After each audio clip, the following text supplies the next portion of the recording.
Alyssa, what's on your radar? So Twitter continues to put its censorship hypocrisy on full display by continuing to censor based on political viewpoint rather than any objective measure. This past week, Twitter users pointed out that Taliban representatives were allowed to hold Twitter accounts, but the former president of the United States was not. Keep in mind, the Taliban has been deemed a foreign terrorist organization by the United States Department of State for more than a decade, as well as by most Western governments. We've all been watching in horror as the Taliban has brutally advanced across Afghanistan, sowing violence and terror in the streets. There are reported 20 deaths associated with the Taliban takeover of Kabul in the past few days.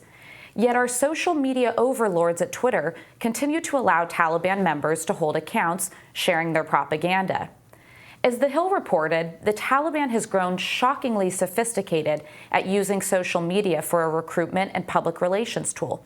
Joe Concha notes in The Hill, quote, despite the Taliban's brutality and dishonesty, two Taliban spokespeople have Twitter accounts, and both boast nearly 320,000 followers.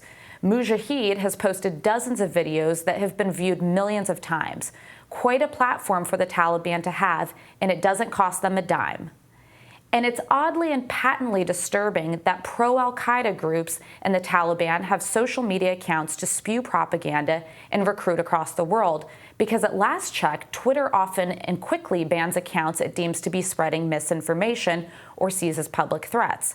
So after users raised flags over the Taliban's use of Twitter, Twitter responded with what I would call a generic statement, brushing aside its association with a violent terrorist organization, while patting itself on the back for helping people access information on the ground in Afghanistan. The statement read, quote, the situation in Afghanistan is rapidly evolving. We're also witnessing people in the country using Twitter to seek help and assistance. Twitter's top priority is keeping people safe and remain vigilant. Quote, we will continue to proactively enforce our rules and review content that may violate Twitter's rules, the spokesperson added, specifically policies against the glorification of violence, platform manipulation, and spam. Now, we've discussed censorship quite a bit on this program. Kim Ryan and I all tend to come down on the side that less censorship and more of a free flow of ideas is good for society. But for that to work, there has to be consistency across the board.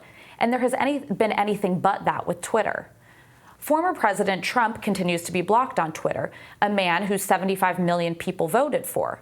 Listen, as someone who worked for Trump and also could have easily been on the receiving end of his mean tweets, I don't miss them, but I'll always speak up for his right to share them and the right of the American people to read them. And just to highlight some of the other absolutely grotesque tweets that Twitter tolerates, I give you the supreme leader of Iran, Ayatollah Khamenei, who uses his platform to reach millions of people to spew vile and anti-Semitic attacks. A tweet late last year read, quote, the UAE acts in agreement with the Israelis and filthy Zionist agents of the U.S., such as the Jewish member of Trump's family, with the utmost cruelty against the interests of the world of Islam, end quote. No suspension for the Ayatollah, who, by the way, oversees a country that is the leading state sponsor of terrorism in the world. The Chinese Chinese Communist Party's spokesperson uses Twitter regularly to share disinformation, including on the origins of the coronavirus, and Twitter does nothing to even note that it's inaccurate. Now, this past week, another Twitter censorship microdrama unfolded. Ron DeSantis' press secretary, Christina Pashaw, was suspended from Twitter for 24 hours after engaging in a back and forth with an Associated Press reporter, where she used Twitterisms such as, quote, drag him and light him up. A quick search of the very same phrases on Twitter would show that they are used countless times daily by prominent and verified accounts. It's no surprise that Twitter decided to target the spokesperson for arguably the most popular Republican in the country, who is likely the frontrunner for the GOP nomination for president. Now, let's be clear. Twitter is a hellhole. It genuinely makes us less intelligent. But it's also an extremely powerful platform with reach in the hundreds of millions that is able to help sway not just domestic but global opinion. The inconsistent, hypocritical, politically driven censorship is a disgrace to the notion of the freedom of speech and has real-life consequences. Perhaps our social media overlords should care more about not amplifying terrorist organizations than going after Ron DeSantis' press secretary. but I won't hold my breath. Kim, I'll throw this one to you because I know you've spoken out on censorship. What do you make of the inconsistency of Twitter's latest social media crackdowns? Well, it's really clear that they're just running interference for the Democratic Party. I mean, if they're going to allow the spokesperson for the Chinese government and the Ayatollah and the Taliban on Twitter, but they're not going to allow Donald Trump, then that's really, really clear what they're doing. And so, it'll be really interesting to see if this almost would cause Trump to run again, simply because I don't know if they're really going to be able to get away with continuing to ban someone who is actually seeking political office. So, and if that does happen, if they do silence people who are seeking political office, then we the people really need to rise up and say this is absolutely not okay. That is meddling in our election. That is the definition of election interference in a lot of ways. So, I mean, we'll see how this goes. But, Twitter's rolled out, like, for example, I got this notification on Twitter where they're saying they're allowing people to now report misleading tweets. So if you see something that you think is misleading, which everybody thinks everybody's misleading to somebody, right? So it is definitely, we'll see how this plays out, but I think it's a public utility, it needs to be regulated as such. Ryan, what do you think? I think it's less that they're running cover for the Democratic Party, and it's more kind of U.S. chauvinism. So, like, if you take the Facebook case, Facebook employees and also the public at large really only lost it at Facebook when Trump was elected, and they were upset about all of the fake news that Facebook was pushing around during the 2016 election, and then they started blaming Facebook for Trump. Meanwhile, Facebook was basically the only social media site active in Myanmar, and genuinely helped to spread disinformation and nonsense, anti-Muslim conspiracy theories that did genuinely create the conditions that fueled a genocide there.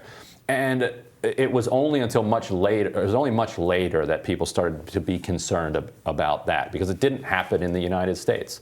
And so the fact that Trump is in the United States and Khomeini is in Iran, I think, explains the difference in their treatment. I think you're right that Trump probably will run for president primarily for the goal of getting his Twitter account back. Anything for the retweets. I think that's a really interesting point, though, Ryan, that these social media platforms are widely abused abroad, and there isn't enough of a discussion about how they've been used to sow discord, distrust, terror, et cetera, abroad. And I think at some point we kind of have to have the discussion of you are a full-blown actual freedom of speech platform, which is going to mean ISIS can use your platform, the Taliban, the coup in Myanmar, they can use your platform, or you're something that is a little bit more regulated and that meets certain thresholds. But trying to do the in-between dance where you allow certain kinds of terrible speech to happen, but then you censor others, that's what's inconsistent and it just can't stand. It goes against everything that Twitter's claiming to be for. But fundamentally, their business model and the business model of all social media, never gets interrogated in these conversations. They're pushed to create more engagement, more and more time spent on your site, more and more back and forth in the replies or the mentions, more flame wars. All of their AI is built around producing hotter and louder flame wars. And so if they're going to profit from that, then they can be held responsible for the consequences of their algorithm. That's not a speech issue. You don't have a right to have your nonsense inflammatory comment get spread to more people than somebody else's comment that isn't inflammatory. That's a business decision that these social media companies are making. It's a very interesting point. And more rising after this.